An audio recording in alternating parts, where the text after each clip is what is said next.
Fue en el año 1948 donde ese pastor rumano con origen judío, Richard Wurmbrand, y su mujer fueron encarcelados a causa de su fe en Cristo.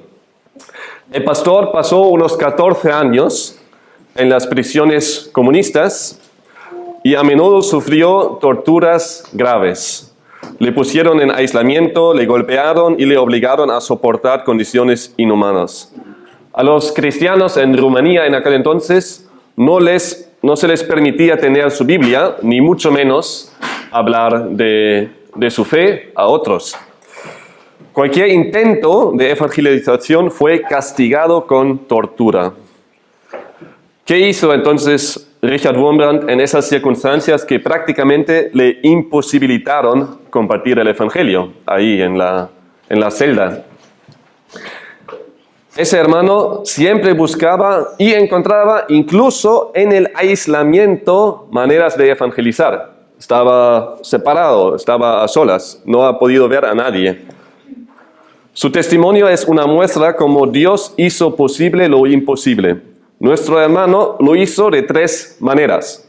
Primero, predicaciones secretas en la celda. Wurmbrand desarrolló un método para comunicarse con otros prisioneros a través de golpes en la pared. ¿Sí?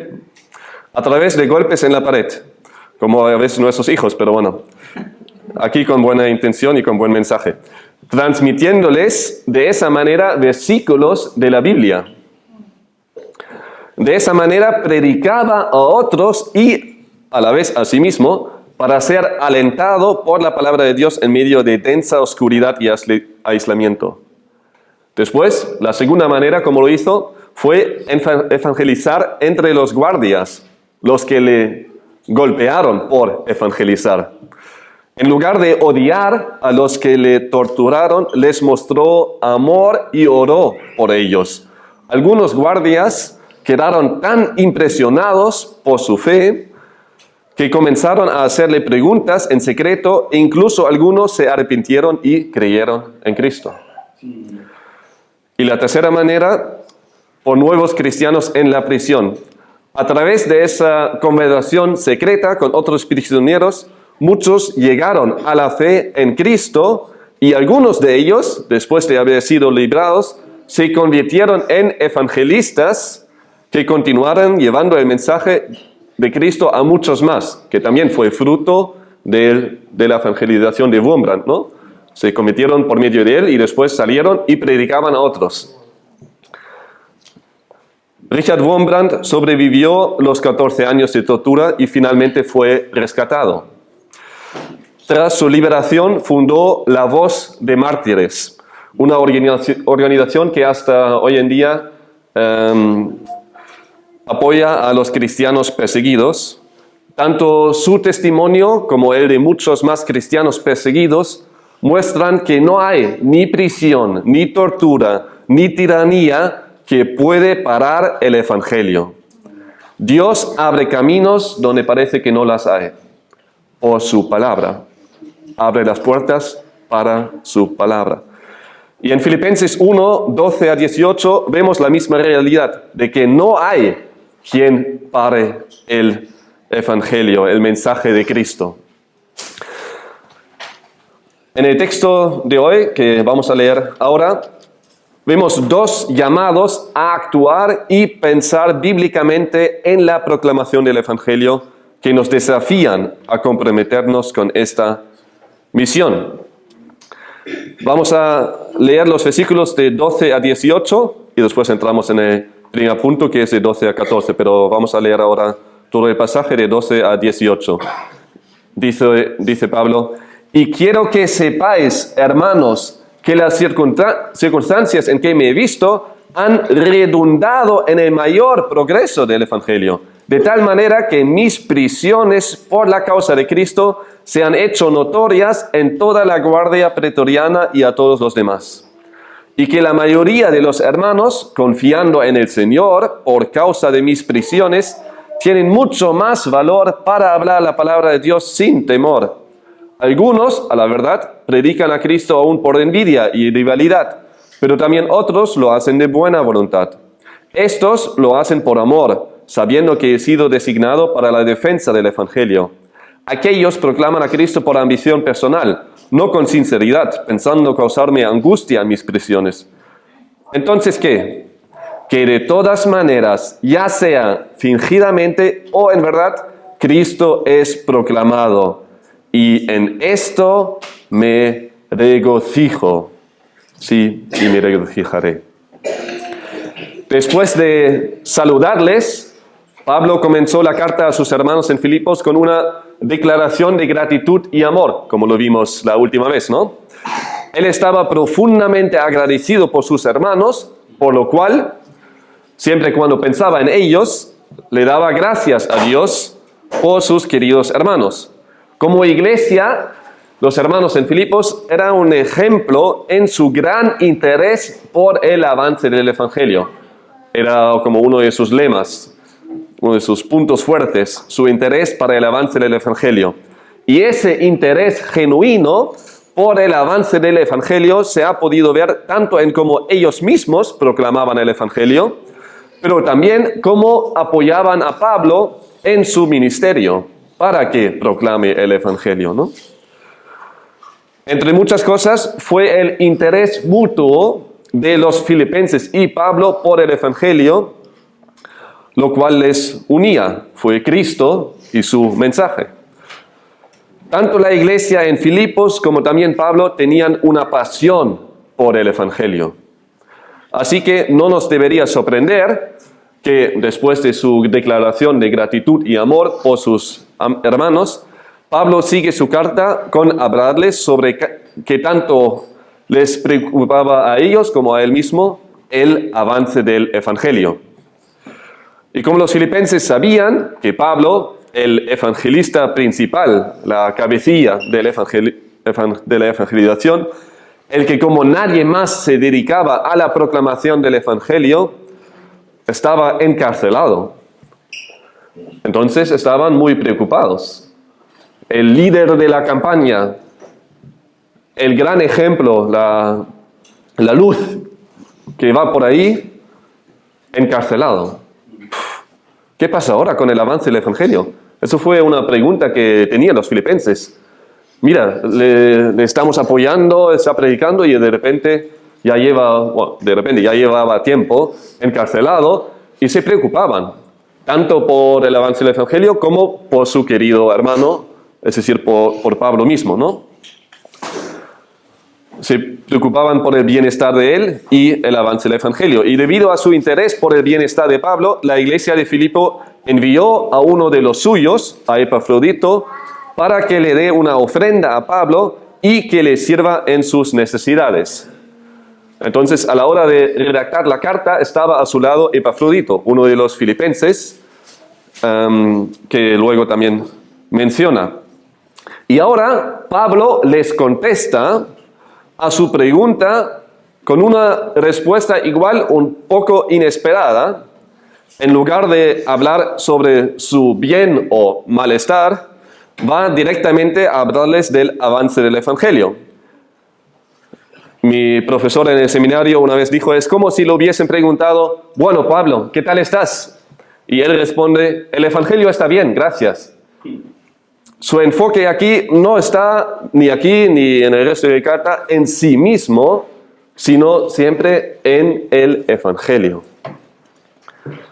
Pablo empieza a hablar sobre lo que más le importaba a él y lo que también les preocupaba a los filipenses, aparte de su preocupación por el bienestar del apóstol, el avance del Evangelio. Y por eso empieza en el versículo 12 con, y quiero que sepáis, hermanos. Pablo quiere que sepan sobre el avance del Evangelio, quiere que no se queden con sus dudas y preocupaciones por el avance del Evangelio. Quiere reemplazar esas dudas que tenían, inquietudes, con certeza. Quiere que sus hermanos sepan que sepan que las circunstancias en que me he visto, es decir, su encarcelamiento, sus circunstancias aparentemente infavorables para el avance del Evangelio, que las circunstancias en que me he visto han redundado en el mayor progreso del Evangelio. Bueno, cuando escucharon leer esa línea en la congregación, seguramente se quedaron sorprendidos, como que han redundado en el mayor progreso del Evangelio el hecho de que estás encarcelado. Igual se quedaron algo perplejos. ¿Qué acabas de decir? ¿Que tu encarcelamiento ha provocado que el Evangelio progrese aún más? ¿Pero cómo puede ser eso? ¿No eres tú la cabecilla de la evangelización? Bueno, en realidad no tenían mucho tiempo de hacerse esa pregunta, porque Pablo sigue directamente en explicar cómo sus circunstancias aparentemente infavorables para el avance del Evangelio han incluso redundado en el mayor progreso de las buenas nuevas. Sí, el encarcelamiento del mismo apóstol Pablo no ha parado el avance del Evangelio, sino más bien ha redundado incluso en su mayor progreso. Es decir, que ahora fue proclamado aún más que antes, que parece un poco contradictorio. Y aunque sé que la gran mayoría de vosotros conocéis bien el Evangelio, igual está alguien aquí sentado que no entiende a qué se refiere Pablo aquí con el progreso del Evangelio. ¿Qué es el Evangelio? Bueno, si eres una de esas personas, te animo a escuchar ahora atentamente. Bueno, a los demás también, pero sobre todo a los que no saben realmente qué es el Evangelio. ¿Qué fue lo que Pablo proclamó?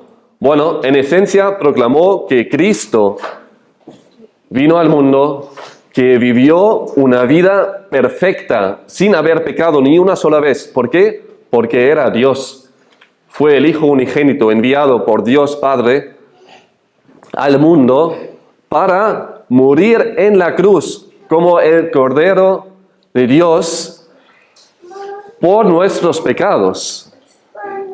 Murió en la cruz sin haber hecho nada malo. Sufrió ese castigo, sufrió la muerte por nuestros pecados. ¿Para qué? Para que cada uno de nosotros que se arrepienta de sus pecados y cree en Jesús como su Salvador y Señor, que entrega su vida a Él, no muera, sino que tenga vida eterna. ¿Cómo puede tener vida eterna una persona que cree que Cristo ha muerto por él en la cruz? O por ella en la cruz. Porque Cristo no se quedó en la tumba, sino resucitó. Cristo resucitó el tercer día y así ha vencido tanto la muerte como el pecado, y todos los que creemos en Él, todos los que nos arrepentimos y creemos en Él, participamos en su resurrección para vida nueva. Y en ese mismo instante, cuando creemos en Él, nos perdona nuestros pecados y nos da vida nueva. No en el futuro, sino ya. Y tenemos ya la vida eterna, que es conocerle a Él y a Dios, conocer a Cristo y a Dios. Eso es la vida eterna. Y entonces tenemos un futuro que podemos esperar, una vida eterna, una eternidad con Cristo, en lugar de sufrir también por toda una eternidad una muerte entera, pero una muerte consciente, sufriendo por toda una eternidad en el infierno. Jesús fue el que más hablaba del infierno, por cierto, porque sabía perfectamente de esa realidad y no quería que los que prediquen se quedan ignorantes a esa verdad, que sepan a dónde van si no creen en Cristo. Y eso es actual también hoy. Así que te ruego, si todavía no conoces a Cristo, si todavía no te hayas arrepentido y creído en Él, que lo hagas hoy. Que sea hoy un día de salvación. Eso es nuestro deseo. Y fue ese mismo mensaje, el mensaje del Evangelio, que a pesar del encarcelamiento del mismo apóstol, el que lideraba toda la campaña de evangelización no ha parado, sino más bien cuya proclamación ha redundado incluso en su mayor progreso. ¿Y cómo? Por dos consecuencias de su encarcelamiento. La primera se nos presenta en el versículo 13 y la segunda en el versículo 14. Empezamos con la primera consecuencia del encarcelamiento de Pablo, que ha redundado en el mayor progreso del Evangelio. Dice el versículo 13, de tal manera que mis prisiones por la causa de Cristo se han hecho notorias en toda la guardia pretoriana y a todos los demás. Con mis prisiones por la causa de Cristo, Pablo enfatiza que la razón por la cual le encarcelaron fue Cristo. Pablo no ha cometido ningún delito. Lo único que hizo fue proclamar la verdad, el Evangelio, las buenas nuevas. De hecho, Pablo fue detenido cuando los judíos le vieron adorando en el templo y le reconocieron como el que, según ellos, enseña a todos por todas partes contra nuestro pueblo a la ley y este lugar, como lo leemos en Hechos 21, 28. Y a continuación provocaron un alboroto, por lo cual fue llamado la policía de Jerusalén, es decir, el comandante romano, que vino con sus soldados para detenerle, para que los judíos no le matasen. Después Pablo le pide al comandante darle permiso para hablar a la multitud, lo que le concede. Así que Pablo les explica a los judíos su testimonio. Es decir, como antes era él el perseguidor más feroz de los seguidores de Cristo. Dicen, bueno, lo que estáis haciendo vosotros ahora, lo hizo aún más. Hasta que Cristo mismo le convirtió, le salvó en el camino a Damasco. Y después les explica lo que Jesús le ordenó cuando regresó a Jerusalén, ya no como perseguidor de Cristo, sino más bien como seguidor de Cristo. Y los líderes religiosos le escucharon hasta ese punto, cuando dijo que fue enviado por Cristo mismo a proclamar el Evangelio aún a los gentiles. Y eso ya fue demasiado. Cuando escucharon eso, que Cristo mismo le envió a predicar a los gentiles, dice el Hechos 22, leímos el 21. Pero él me dijo, Cristo, Jesús, ve porque te voy a enviar lejos a los gentiles. 22. Lo oyeron hasta que dijo esto. Y entonces alzaron sus voces y dijeron, quita de la tierra a ese individuo. No se le debe permitir que viva. Como ellos vociferaban y arrojaban sus mantos y echaban polvo al aire, el comandante ordenó que lo llevaran al cuartel, diciendo que debía ser sometido a azotes para saber la razón por qué gritaban contra él de aquella manera. Y después Pablo les dice, bueno, ¿es lícito dar azotes o castigar a un ciudadano romano sin investigarle? ¿Tú eres romano? Sí. Bueno. Y después apela al César y comienza toda esa trayectoria, ¿no? Su tiempo en prisión. Ahí comenzó el encarcelamiento de Pablo, que al final resultó en la situación en la que se encontró al momento de escribir la carta, en arresto en la ciudad de Roma, vigilado por la guardia pretoriana. Pablo fue encarcelado en Roma, aunque no fue en una celda oscura, sino que fue más bien un arresto domiciliario, tal como lo describe Lucas en Hechos 28, 16. Ahí dice en Hechos 28, 16, cuando entramos en Roma, el centurión entregó los presos al prefecto militar, pero a Pablo se le permitió vivir aparte con el soldado que lo custodiaba.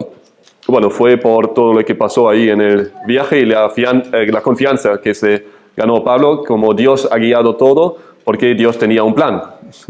Y ese plan lo vamos a ver ahora por qué Pablo no estaba en la celda oscura, sino que porque se le permitió estar ahí. Y después, en los versículos 30 y 31 del mismo capítulo 28, Hechos 28, se nos da un poquito más luz de cómo estaba Pablo en esta situación. Dice en los versículos 30 y 31, los últimos dos versículos de Hechos, del libro de los Hechos: y Pablo se quedó por 2 años enteros en la habitación que alquilaba y recibía a todos los que iban a verlo, predicando el reino de Dios y enseñando todo lo concerniente al Señor Jesucristo con toda libertad, sin estorbo. Sí, no ha podido salir, pero ha podido recibir gente. Y igual parece un poco, bueno, estaba cómodo ahí en la habitación que alquilaba, ¿no? Igual piensas ahora en una habitación de un hotel, pero tampoco fue así. De hecho, fue encadenado a la guardia para que no pueda huir, ¿no? Así que tampoco fue tan cómodo como parece en estos versículos, si no observamos lo demás. Por eso es importante leer todos los versículos que describen una situación para entenderlo mejor. Pero aunque Pablo no se encontraba en una cárcel oscura, sino en una habitación privada, estaba aún así vigilado día y noche e incluso encadenado al soldado que le vigilaba.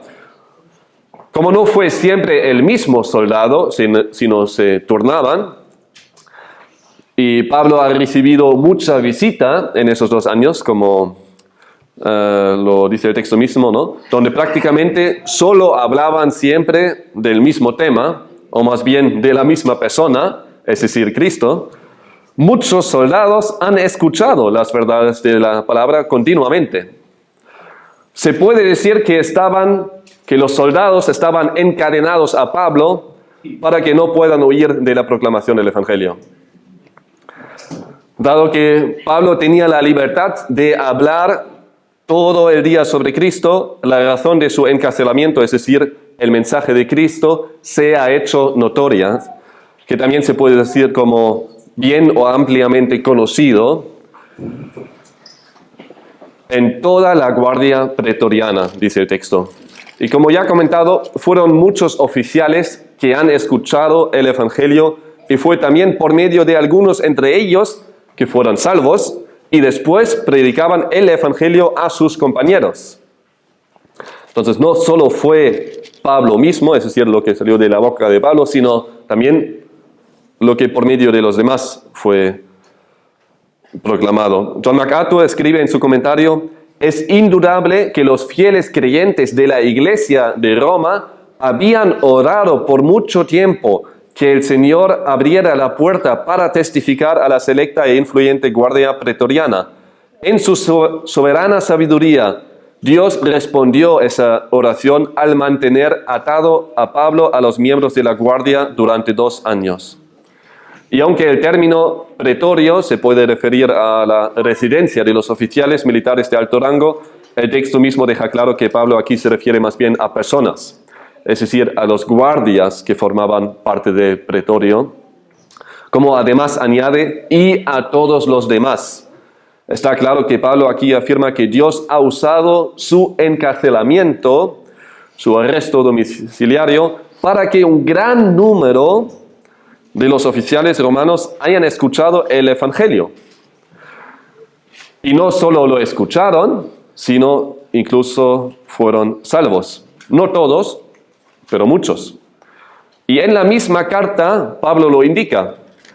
Al acabar la carta, les saluda a los filipenses en Filipenses 4:22, por parte de los soldados y oficiales que fueron salvos por medio de su proclamación del Evangelio, y la de los que proclamaron el Evangelio entre sus compañeros, tras haberlo escuchado de Pablo. Dice en el versículo 22, todos los santos os saludan, especialmente los de la casa del César. ¿Y quiénes fueron los de la casa del César? Pues los oficiales, ¿no? Así que la primera consecuencia positiva para el avance del Evangelio debido a su encarcelamiento fue que un gran número de los oficiales de Roma han escuchado el Evangelio y no pocos incluso fueron salvos por medio de esa proclamación. Y bajo esa perspectiva, no le costó tanto a Pablo estar preso porque sabía perfectamente que aunque se puede encadenar a los cristianos y encerrarles en una habitación, al Evangelio no se puede encadenar. El Evangelio corre y no hay nadie quien pare el Evangelio. La segunda consecuencia positiva para el avance del Evangelio debido a su encarcelamiento fue, como leemos en el versículo 14, que la mayoría de los hermanos, confiando en el Señor por causa de mis prisiones, tienen mucho más valor para hablar la palabra de Dios sin temor. El encarcelamiento de Pablo ha despertado, ha animado a muchos más a seguir su ejemplo y predicar el Evangelio con valentía. Pablo dice que la mayoría de los hermanos tiene mucho más valor para hablar la palabra de Dios sin temor. No fueron unos pocos que a causa de su encarcelamiento ahora tenían más valor a predicar el Evangelio, sino muchos, incluso la mayoría de los hermanos. Con la mayoría de los hermanos, Pablo no se refiere aquí a unos hermanos de una iglesia específica, por ejemplo, solo los hermanos de Roma, sino a muchos más hermanos de otras iglesias, porque mantenía el contacto con muchas iglesias mientras estaba ahí y se ha enterado tanto las iglesias se han enterado de su situación como él, de cómo su encarcelamiento fue de ánimo para esos hermanos en diferentes lugares a proclamar el Evangelio. Aunque estaba en arresto, no significaba de que no se haya enterado de lo que pasa en las demás iglesias. Los demás hermanos le mantenían informado y las noticias que le llegaron a Pablo causaron un gran gozo en él. ¿Por qué? Porque aunque él mismo estaba en cadenas, el Evangelio no solo seguía corriendo, sino que su proclamación incluso aumentó. Los hermanos a que se refiere aquí tenían ahora mucho más valor a la hora de predicar el Evangelio. Pero ese valor no estaba basado en una autoconfianza, sino más bien en una confianza en Dios. Su predicación valiosa del Evangelio provenía de su confianza en Dios. Dice, confiando en el Señor por causa de mis prisiones, ¿no? Entonces, ¿por qué predicaban con valentía la palabra? Porque confiaron en el Señor. La pregunta ahora es, ¿qué tiene el arresto de Pablo que ver con la confianza de sus hermanos en Dios a la hora de proclamar valientemente el Evangelio? ¿Dónde está la relación? Bueno, tal como lo indica el texto, fue el ejemplo del apóstol que les animó a seguirle, fue la confianza del apóstol en Dios y su temor hacia Él que les animó a sus hermanos a también temerle más a Dios que a los hombres. Pablo predicaba lo que vivía y vivía lo que predicaba. Y como siempre apuntaba a Cristo. Y de esa manera, apuntando siempre a Cristo, animando a sus hermanos a confiar en Dios, les ha facilitado a sus hermanos que, igual como el apóstol, confíen en Dios y que desde su confianza en Dios prediquen fielmente la palabra. Ellos han visto cómo incluso estando encarcelado, Pablo seguía predicando el Evangelio fielmente, por lo cual cobraron ánimo y siguieron su ejemplo en la fiel proclamación de las buenas nuevas. ¿Por qué? Porque temieron más a Dios que a los hombres, por eso predicaron ahora el Evangelio sin temor a los hombres. Y sus respuestas y posibles consecuencias desfavorables. De ello ya no tenían tanto temor. Pablo seguía el ejemplo de Cristo, que fue dispuesto a sufrir según la voluntad de Dios sin haber hecho nada malo. E igual como su Señor, que sirvió con su ejemplo perfecto, ¿no? Pablo mismo tampoco predicaba con autoconfianza, sino él seguía el ejemplo de Cristo, ¿no? al final todo apunta a Cristo. Pablo aquí no es la luz, Cristo es la luz, ¿no? Pero Pablo le imitaba y por eso también fue digno de ser imitado Pablo por haber imitado a Cristo. Pablo también estaba dispuesto a sufrir por Cristo, dando de esa manera ejemplo a sus hermanos. Igual algunos antes no pensaban tanto en su participación, ¿no? No se comprometían tanto con esa misión de evangelizar, porque lo hizo Pablo de manera ejemplar, así que se quedaron en el banquillo, se quedaron en la segunda fila, ¿no? Bueno, como él lo hace de manera ejemplar, ¿qué voy a hacer yo, no? Pero ahora, como la cabecilla de la evangelización en aquel entonces estaba preso, sentían más responsabilidad al hacerlo igual. Algo muy parecido con Jesús y los apóstoles, ¿no? No fue hasta que Jesús haya ascendido y los apóstoles hayan recibido el Espíritu Santo que salieron y empezaron a predicar fiel y valientemente el Evangelio. Aquí Pedro sirve de muy buen ejemplo.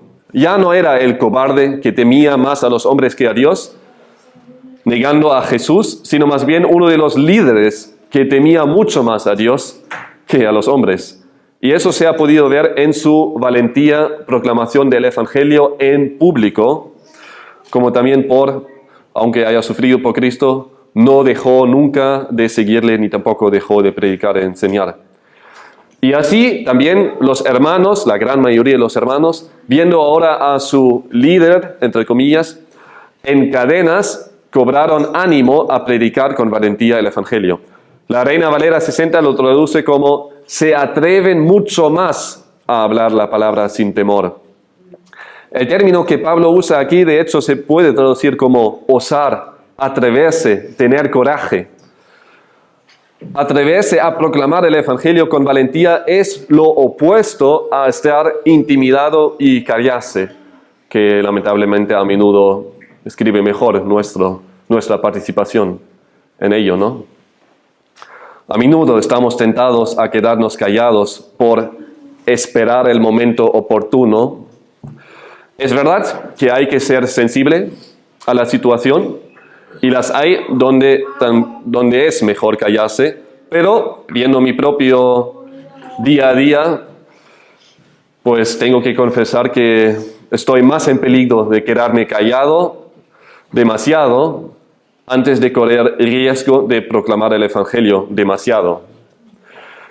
Y fue uno de vosotros que me compartió desde hace poco que después de un sermón, que no fue el mío, sobre el Evangelio, fue tan motivado, tan movido, que antes de ir a casa, después del culto, pasó a la casa de su vecino para proclamarle el Evangelio. Y al final fue toda la familia del vecino que ese domingo ha escuchado atentamente el Evangelio. Y el ejemplo del hermano fue para mí un gran ánimo. O sea, ¡qué fuerte! Tan movido por el Evangelio, ¿no? Por el mensaje del Evangelio, antes de ir a casa a comer, va a casa de su vecino, encontrándole ahí, comiendo con su familia, y dice, mira, te tengo que decir algo. Y le proclamaba el Evangelio, fue el mes pasado, ¿no? A veces es más que esperar al momento oportuno. Deberíamos más bien tomar la iniciativa y, confiando en el Señor, proclamar fiel y valientemente el Evangelio. La aplicación adecuada de lo que acabamos de ver debería ser obvia. Predica el Evangelio. Así de simple. Piensa en la gente en tu alrededor. Apunta sus nombres en tu lista de oración. Ora por su salvación y busca de manera intencional un encuentro con ellos para poder predicarles el Evangelio con valentía y pasión. Que seamos una congregación conocida por su valentía a la hora de hablar la palabra de Dios sin temor. En el texto de hoy vemos dos llamados a actuar y pensar bíblicamente en la proclamación del Evangelio que nos desafían a comprometernos con esta misión, viendo ahora el segundo punto, que es regocíjate por la proclamación de Cristo, que vimos en los versículos 15 a 18, Vamos a leerlos otra vez, 15 a 18. Algunos, a la verdad, predican a Cristo aún por envidia y rivalidad, pero también otros lo hacen de buena voluntad. Estos lo hacen por amor, sabiendo que he sido designado para la defensa del Evangelio. Aquellos proclaman a Cristo por ambición personal, no con sinceridad, pensando causarme angustia en mis prisiones. Entonces, ¿qué? Que de todas maneras, ya sea fingidamente o en verdad, Cristo es proclamado, y en esto me regocijo. Y lo que viene después lo veremos la próxima vez. Pablo acaba de explicar que su encarcelamiento ha provocado que muchos hermanos ahora predican valientemente el Evangelio, por lo cual está muy animado. Ahora parece que en el versículo 15 lo relativiza, entre comillas, en cierto sentido, pero eso no es el punto aquí. Lo que Pablo aquí en esos versículos quiere enfatizar es que está consciente de que no todos de los que por su encarcelamiento ahora han ocupado su lugar predican a Cristo con los motivos adecuados, pero que lo que realmente importa es que Cristo sea proclamado. Miramos el texto ahora paso a paso. Empieza el versículo 15 con: algunos a la verdad predican a Cristo aún por envidia y rivalidad. Pablo aquí no se está refiriendo al contenido del mensaje. No está criticando el contenido del mensaje de esos hermanos. Ni aquí ni tampoco cuando se refiere a los hermanos que predican a Cristo de buena voluntad. En ambos casos deja claro que predicaban lo mismo. La cuestión no es el mensaje en sí que predicaban. Tal como lo indica el texto mismo, tanto los unos como los otros predicaban a Cristo. Es decir, que predicaban el mismo evangelio como Pablo y los demás apóstoles. Entonces no se trata aquí de falsos maestros. Pero aunque predicaron fielmente a Cristo, algunos lo hicieron con motivaciones erróneas. Había los que predicaron con envidia o celos y rivalidad, es decir, que buscaban competir con Pablo. Querían aprovecharse de que él ya no está en el campo para que puedan brillar ellos. Como parecía que el delantero titular ya no participaba en el juego, pues ahora tenían la oportunidad única de marcar goles y ser celebrado como mejor jugador del partido. Fueron los que veían al apóstol no como un compañero, sino más bien como un rival, como una amenaza a su propia distinción e influencia en la iglesia, y que ahora se aprovechaban y se esforzaron por predicar el evangelio aún más. ¿Eso está bien? Bueno, no. Es pecaminoso predicar el evangelio con motivos erróneos. Pero eso aquí no es el punto. Pablo no quiere subrayar el pecado de esos hermanos, ¿no? No quiere aquí exponerlos por su motivación pecaminosa. De hecho, no menciona ningún nombre aquí, que en otros lugares sí lo hace. Y así deja claro que no quiere con ese texto. Mira, es tal y tal hermano que predica con motivaciones erróneas. No, eso no es el punto. No quiere ir por ahí. Solo dice, sí, estoy consciente de que no todos los que predican ahora el evangelio lo hacen con buena motivación. Es más bien que quiere que sus hermanos en Filipos no se molestan por la reputación de Pablo, como él tampoco lo hacía, sino que más bien se regocijen por el hecho de que Cristo sea proclamado. Al fin y al cabo, nos debería interesar mucho más que Cristo sea proclamado cuando es una proclamación fiel, que la pregunta por quién es predicado. A la hora de servir en la iglesia, no nos debería importar si otro hermano o otra hermana recibe más reconocimiento, más elogio que nosotros. Igual tenemos una duda, bueno, no sé si lo hace de buena motivación, pero bueno, eso no importa. Lo que importa es más bien que Cristo sea proclamado y que servimos nosotros con la motivación adecuada.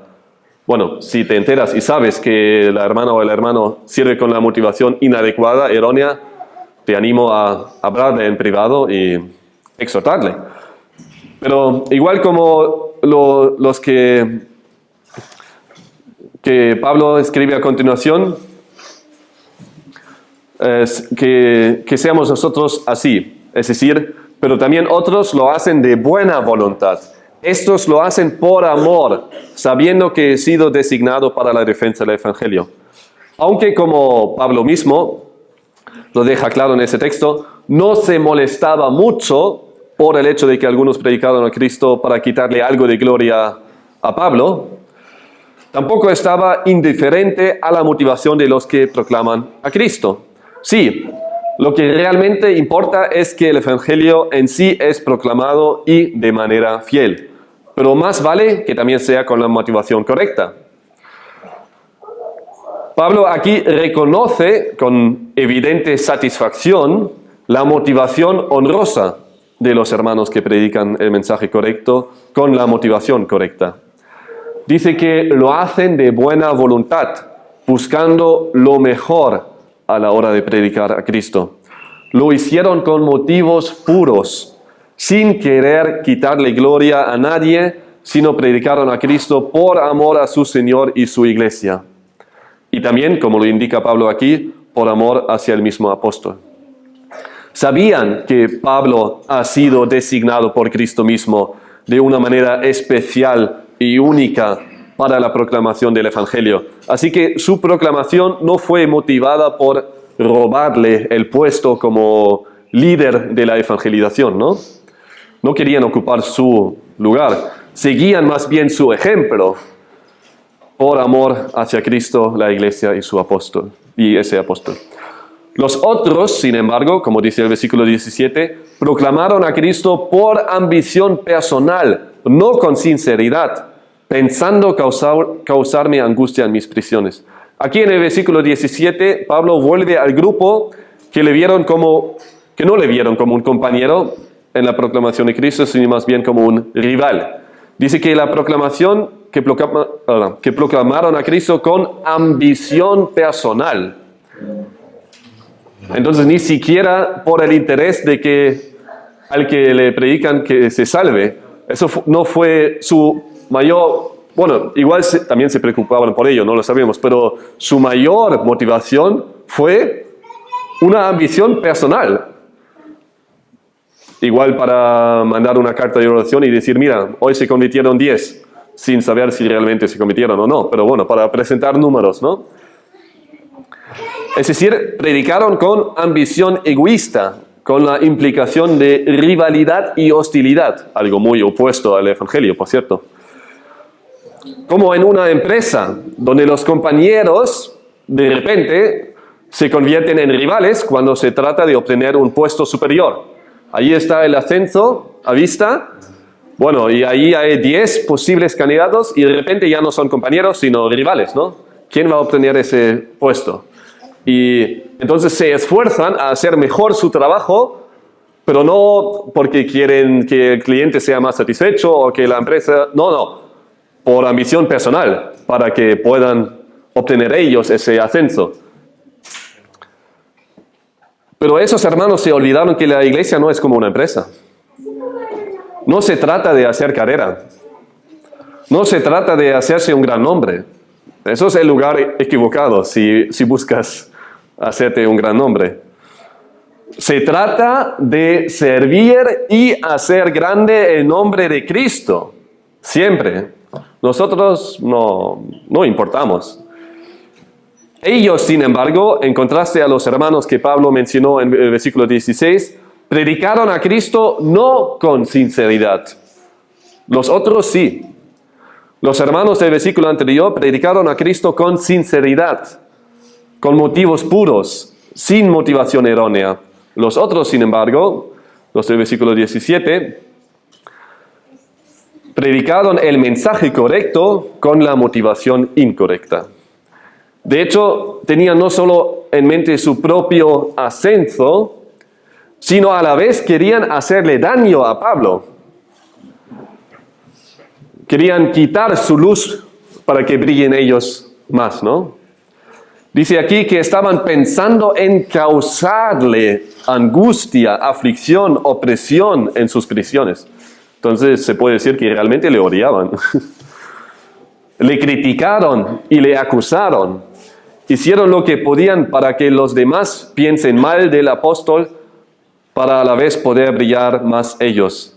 Pero, como lo describe bien John MacArthur, vamos a mencionarle otra vez en su comentario, con todo, él, Pablo, no buscaba ser comprendido ni defenderse. Él sabía que otros líderes fieles de la iglesia enfrentaban críticas y oposición, tanto del mundo como de otros creyentes. Su reacción frente a esa situación en Roma marcaría la pauta para otros siervos fieles del Señor. Así podrían enfrentar sus propias aflicciones con la misma paz mental, espíritu perdonador y confianza en la victoria de la verdad divina que él había manifestado. Fin de la cita. ¿Qué decir ahora a todo ello? Miramos cómo lo resume el apóstol en el versículo 18. Dice de hecho, entonces, ¿qué? ¿Qué deberíamos opinar al respecto? Pues que de todas maneras, ya sea fingidamente o en verdad, Cristo es proclamado. Pablo dice aquí que lo que más importa es que Cristo sea proclamado. Como lo hemos visto, algunos lo hicieron fingidamente, con pretexto, como los artistas que llevaban una máscara, que fingían algo, no con sinceridad. Otros, sin embargo, sí que predicaban a Cristo sinceramente, en verdad. Ahí concordaba el mensaje con el corazón, con el carácter, con el testimonio. Y aunque deberíamos criticar lo uno y elogiar lo otro, lo que más importa en todo ello es el hecho de que Cristo fue, es y será proclamado. Y en esto me regocijo. En esto me alegro. Eso me pone contento. Pablo se regocija. Obviamente no se regocija por las motivaciones erróneas de los que predican a Cristo. Eso no fue causa de gozo, de regocijo. Pero la razón de su gozo tampoco se basa en primer lugar en las motivaciones nobles de los que predican a Cristo, aunque también se alegra por ello. La razón de su gozo se encuentra en el hecho de que Cristo sea proclamado, y por eso estaba muy contento. ¿Cómo podemos aplicar nosotros ese texto? ¿Cómo podemos seguir ese ejemplo y alegrarnos por el hecho de que Cristo sea proclamado? Que yo sepa, no hay nadie ahí fuera que predique el Evangelio por envidia o rivalidad hacia uno de nosotros. Pero lo que sí a veces nos puede molestar un poco es cuando otro hermano o otra hermana tenga más éxito en proclamar el Evangelio, ¿no? O igual trae a más incrédulos al culto, invita a más gente al culto. Igual te molesta que, aunque lo intentes, ni tus familiares, ni tus compañeros del instituto o trabajo te hagan caso, les compartes, ni tampoco les invitas a la iglesia y no te hacen caso y piensas, estoy invitando a tantas personas, pero nadie me acompaña y mira a ese hermano, mira a esa hermana, que ese año ya ha traído 10. Igual te molesta. Bueno, yo me encontraba no solo una vez en esa situación, había un tiempo donde me molestó que otros tengan más éxito, digamos, ¿no? En el tema de evangelización, sobre todo ahí. Pero en lugar de molestarnos por ver cómo el hermano o la hermana trae a gente al culto para que puedan escuchar la verdad, deberíamos más bien alegrarnos por ello y buscar cómo poder participar en ello. Podemos acercarnos después del culto a la persona invitada, ¿no? Y darle la bienvenida. Y seguramente el hermano o la hermana está contento por ver que, mira, tú participes y al final se trata de que gente escuche el Evangelio y que crean en Cristo. La persona que lleva a la persona a Cristo no importa. Es una herramienta como todos. Todos somos herramientas en la caja de herramientas de Dios. Y lo que importa es el proyecto, no importa la herramienta que usa. Y nosotros deberíamos ser contentos cuando vemos que la obra del Señor avance y no molestarnos porque usa otra herramienta y no a nosotros. Pero bueno, deberíamos desear ser usado por el Señor, obviamente, ¿no? Entonces puedes participar en ello. Puedes preguntar a los que vienen qué tal les parecía el culto y puedes orar por ellos. No estamos aquí para recibir gloria por nuestro servir al Señor, ¿no? Ya sea en la evangelización o en cualquier otro área. Nunca se trata de nosotros, se trata de Cristo y su gloria. Y lo mismo pasa con otras iglesias y ministerios. Si el Señor usa a otra iglesia que predica fielmente a Cristo para salvar a los pecadores aquí en Santiago, pues gloria a Él. Tampoco estamos aquí como iglesia para nuestra propia gloria. Estamos aquí para exaltar a Dios, para edificar a los hermanos en la iglesia y proclamar el Evangelio a los perdidos. Pero no para que brille el nombre de la iglesia bíblica de Santiago, sino que para que brille el nombre de Cristo. Eso es nuestra meta. Nos regocijamos cuando nos enteramos que Cristo es fielmente proclamado porque se trata de Él y no de nosotros. Así que, hermanos, ¿qué deberíamos hacer con ese texto? Pues comprometernos con esa misión, proclamar fielmente el Evangelio y regocijarnos cuando nos enteramos de que es proclamado por otros hermanos, que sea un motivo de gozo para nosotros. Porque no se trata de nosotros, sino de Cristo. Oramos.